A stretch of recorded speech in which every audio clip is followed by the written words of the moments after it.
ಮಳೆ ಸುರಿಯುತ್ತಿದ್ದ ಸಂಜೆ.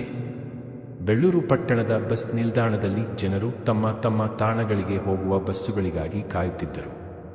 ಬೂದು ಬಣ್ಣದ ಆಕಾಶದಡಿ ಕಪ್ಪು ಛತ್ರಿಯನ್ನು ಹಿಡಿದು ನಿಂತಿದ್ದ ಅವನ ಹೆಸರು ವಿಷ್ಣು. ಇಂಜಿನಿಯರಿಂಗ್ ಕಾಲೇಜಿನಲ್ಲಿ ಓದುತ್ತಿದ್ದ ಅಂತಿಮ ವರ್ಷದ ವಿದ್ಯಾರ್ಥಿ. ಬಸ್ಗಾಗಿ ಕಾಯುತ್ತಿದ್ದಾಗ ಅವನ ಕಣ್ಣಿಗೆ ಬಿದ್ದಳು ಬಿಳಿ ದುಪ್ಪಟ್ಟಾದಲ್ಲಿ ಒಬ್ಬ ಹುಡುಗಿ. ಅವಳ ಕಣ್ಣಲ್ಲಿ ಒಂದು ವಿಶಿಷ್ಟ ಶಾಂತಿ, ಮುಖದಲ್ಲಿ ಒಂದು ನಿರಾಳ ನಗು. ಅವಳ ಹೆಸರು ಮಾಯಾ. ಮೊದಲ ನೋಟದಲ್ಲೇ ವಿಷ್ಣು ಆಕೆಯತ್ತ ಆಕರ್ಷಿತನಾದ. ಆದರೆ ಅದು ಪ್ರೇಮದ ಬಣ್ಣವಲ್ಲ, ಅದು ಕುತೂಹಲದ ಬಣ್ಣ. ಯಾರಾದರೂ ಅಷ್ಟು ಶಾಂತವಾಗಿ ಮಳೆಯ ಮಧ್ಯೆ ನಿಂತಿರಬಹುದೇ ಎಂದು ಅವನು ಯೋಚಿಸಿದ. ಬಸ್ ಬಂತು. ಎಲ್ಲರೂ ಓಡಿದರು. ಅವಳ ಛತ್ರಿ ಗಾಳಿಯಲ್ಲಿ ತಿರುಗಿತು. ನೀರಿನ ಚಿಮುಕಿನಿಂದ ಅವಳ ಪುಸ್ತಕಗಳು ಒದ್ದೆಯಾದವು. ವಿಷ್ಣು ತಕ್ಷಣ ಮುಂದಾಗಿ ಪುಸ್ತಕಗಳನ್ನು ಹಿಡಿದ. ಇದೋ ನಿಮಗೆ ಸಹಾಯ ಮಾಡುತ್ತೇನೆ ಎಂದ. ಅವಳು ನಗುತ್ತ, ಧನ್ಯವಾದಗಳು, ನಾನು ಸರಿಯಾಗಿದ್ದೇನೆ ಎಂದಳು. ಆ ಧ್ವನಿಯಲ್ಲಿತ್ತು ನಿಜವಾದ ಸೌಮ್ಯತೆ. ಬಸ್ನಲ್ಲಿ ಇಬ್ಬರೂ ಒಂದೇ ಸೀಟಿನಲ್ಲಿ ಕೂತರು. ಮಳೆ, ಕಿಟಕಿಯ ಹನಿ, ಪುಸ್ತಕದ ಸುಗಂಧ ಮತ್ತು ಇಬ್ಬರ ನಡುವೆ ಮೌನದ ಮಾತುಗಳು.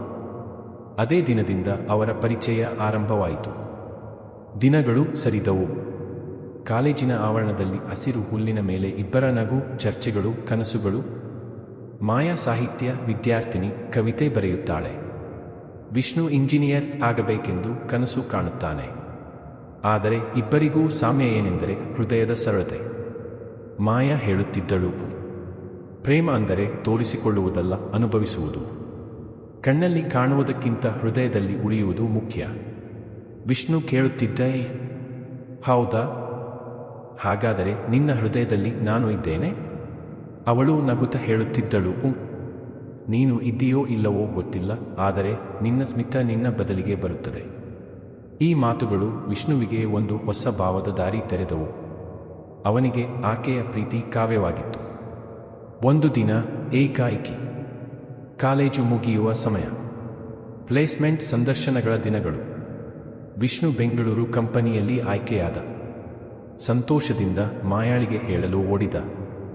ಆದರೆ ಮಾಯಾ ಕಾಲೇಜಿಗೆ ಬಂದಿರಲಿಲ್ಲ. ಮತ್ತೆ ಮುಂದಿನ ದಿನವೂ ಇಲ್ಲ. ಮೂರನೇ ದಿನ ಅವಳ ಗೆಳತಿಯಾದ ಶ್ವೇತಾ ಹೇಳಿದಳು. ಮಾಯಾಳ ಅಪ್ಪನಿಗೆ ಹೃದಯಾಘಾತ ಬಂತು. ಅವಳು ಊರಿಗೆ ಹೋದಳು. ವಿಷ್ಣು ಆತಂಕಗೊಂಡ. ಕರೆ ಮಾಡಿದರೂ ಸಂಪರ್ಕವಾಗಲಿಲ್ಲ. ಕೆಲವು ವಾರಗಳ ನಂತರ ಪತ್ರವೊಂದು ಬಂತು. ವಿಷ್ಣು, ನನಗೆ ಪ್ರೀತಿಯೂ ಇದೆ, ಹೊಣೆಗಾರಿಕೆಯೂ ಇದೆ. ನನ್ನ ತಂದೆ ಅನಾರೋಗ್ಯದಿಂದ ಹಾಸಿಗೆಯಲ್ಲಿದ್ದಾರೆ. ಮನೆಯ ಆರ್ಥಿಕ ಸ್ಥಿತಿ ದುರ್ಬಲವಾಗಿದೆ. ನಾನು ಈಗ ಪ್ರೇಮದ ಲೋಕದಲ್ಲಿ ಇರಲು ಸಾಧ್ಯವಿಲ್ಲ. ನನ್ನ ಜೀವನದ ಗುರಿ ಈಗ ನನ್ನ ತಂದೆಯ ಆರೈಕೆ. ಪ್ರೀತಿಯನ್ನೆಂದರೆ ಬಿಟ್ಟು ಹೋಗುವುದೂ ಆಗಬಹುದು. ನೀನು ಮುನ್ನಡೆಯು. ಮಾಯಾ. ಪತ್ರ ಓದಿದ ವಿಷ್ಣು ದಿನಗಳ ಕಾಲ ಮೌನವಾಗಿದ್ದ. ಅವನೊಳಗೆ ಏನೋ ಮುರಿದು ಹೋದಂತಾಯಿತು. ಆದರೆ ಅವನು ಆಕೆಯ ನಿರ್ಧಾರವನ್ನು ಗೌರವಿಸಿದ. ವರ್ಷಗಳ ನಂತರ, 5 ವರ್ಷಗಳ ನಂತರ, ಬೆಂಗಳೂರಿನ ಮಳೆ ಬರುವಾಗ ವಿಷ್ಣು ಈಗ ಒಬ್ಬ ಪ್ರಖ್ಯಾತ ಸಾಫ್ಟ್ವೇರ್ ಎಂಜಿನಿಯರ್. ಆದರೆ ಆ ಮಳೆಯ ಹನಿಗಳು ಅವನಿಗೆ ಹಳೆಯ ನೆನಪುಗಳನ್ನು ತರುತ್ತಿದ್ದವು. ಒಂದು ದಿನ ಪುಸ್ತಕ ಮೇಳದಲ್ಲಿ ಅವನು ಒಂದು ಪುಸ್ತಕ ನೋಡಿದ. ವಿಶೇಷ ಕವನ ಸಂಕಲನ. ಲೇಖಕಿ ಮಾಯಾ ಕೀರ್ತನ. ಅವನ ಹೃದಯ ತಡತಡಿಸಿತು. ಪುಟ ತಿರುಗಿಸಿದಾಗ ಮೊದಲ ಕವನದ ಶೀರ್ಷಿಕೆ ವಿಷ್ಣು.